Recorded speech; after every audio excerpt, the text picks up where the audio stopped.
pupil of the school. He would have been taught in this building.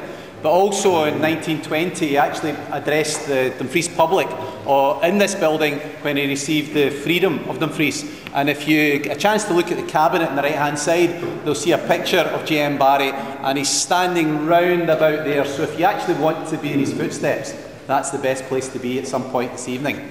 Also, if you look very closely at the cabinet, you'll notice a bit of wood which I'm told is J.M. Barrie's initials scrawled on an old desk that was extracted. Now, the history teachers guarantee me the provenance of this, so I have no reason to doubt it. Another aspect of the building that J.M. Barrie will probably remember is in the board up on the left-hand side under the list of Armstrong bursars. There's a J.M. Barrie who was second in 1878, which is the J.M. Barrie that we're discussing here today. So if he did walk in here just now, I'm sure he would recognise the building, he would feel an empathy with the building, and the only thing which I'm sure would have wowed Peter Pan is the magic behind you just now. Welcome, and I'm looking forward to an interesting... Thank you. Over, I think, the last 3 months in being involved with the setting up of the Trust and looking at the issues. We warmly welcome James Simpson, who has come from Edinburgh post-haste this afternoon, and he will talk to us later on about the building. Roger Windsor, who I'm sure needs little introduction to you all, someone who has been on the lookout for the welfare of Moat Brae for the past, I would say, 2-3 years. And finally, at the end, John Lawson, who is our legal advisor and partner in Primrose and Gordon. So can I just say right away how very pleased I am to see such a good turnout for this meeting, because I believe the issue we're going to discuss is of immense importance to the reputation of the town. We're here tonight to look at the future, of course, of the Moat Brae. James Simpson of the architect Simpson and Brown, who I have to say have a very distinguished track record in tackling projects of this kind, will tell us in some detail about his opinions on the building. We will then ask Cathy Agnew to outline a possible way ahead.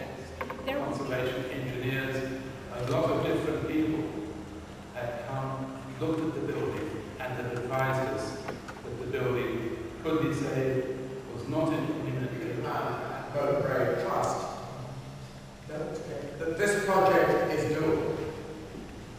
And this project, I first heard about 2 months ago, something like that, when the first circulation came around. And I responded to it and promised to come down. It so happened that I came just 2 weeks ago today, when things were slightly fraught.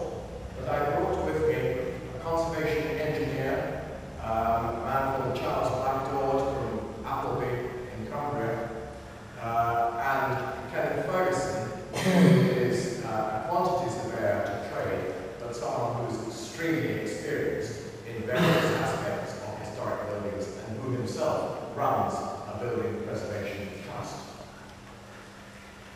The first thing that impressed me enormously was the sheer architectural quality of the place.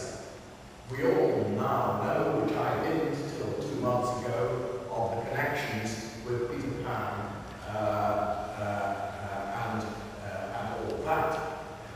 And what I want to tell you is that Walter Newell, who is the Dumfries architect of the late Georgian period, is known beyond Dumfries.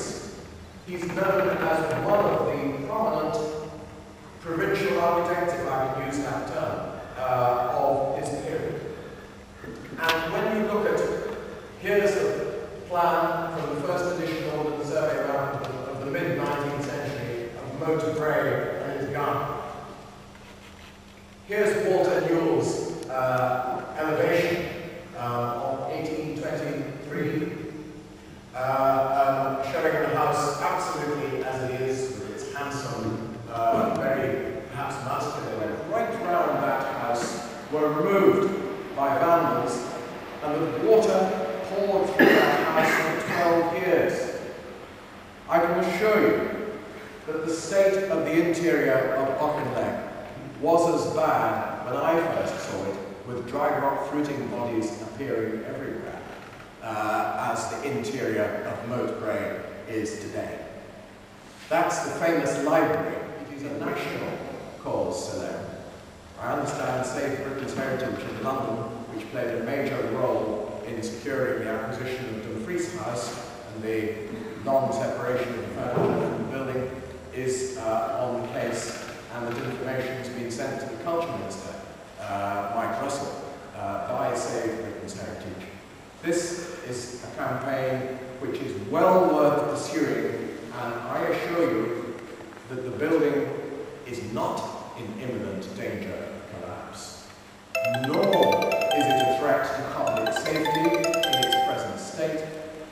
There is time.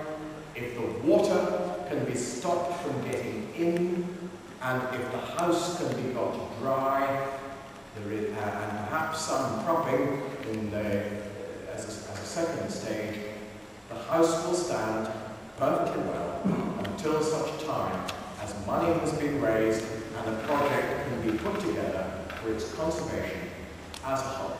House in the round, interior, plasterwork, joinery, paths, gardens, walks down to the nave. It's a worthy dream, and I hope you will all keep dreaming it and make it real. We've now had the opportunity to hear the history of both the project and the house, and I'd like to spend the next few minutes on how the Peter Pan Moat Brae Trust sees the way forward.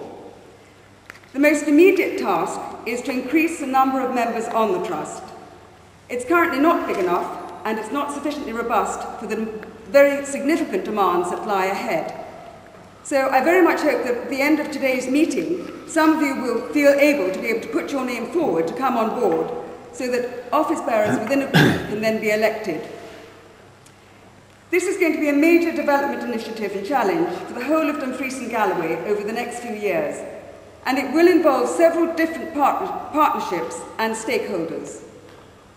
On completion, it is vital that the restored building and garden be used for the maximum benefit for the people of Dumfries, and that it play a crucial part in the town's regeneration initiative. It has got the potential to become a major national and international visitor attraction for the region, and indeed for the whole of southwest Scotland.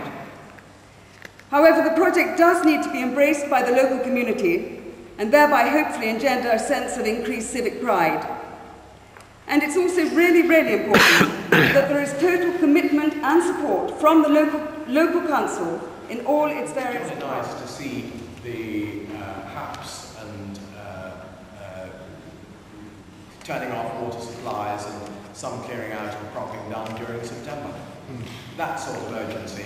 But you know, if it were October or November, I suspect it would be the end of the world. But it wants to be done in weeks rather than months.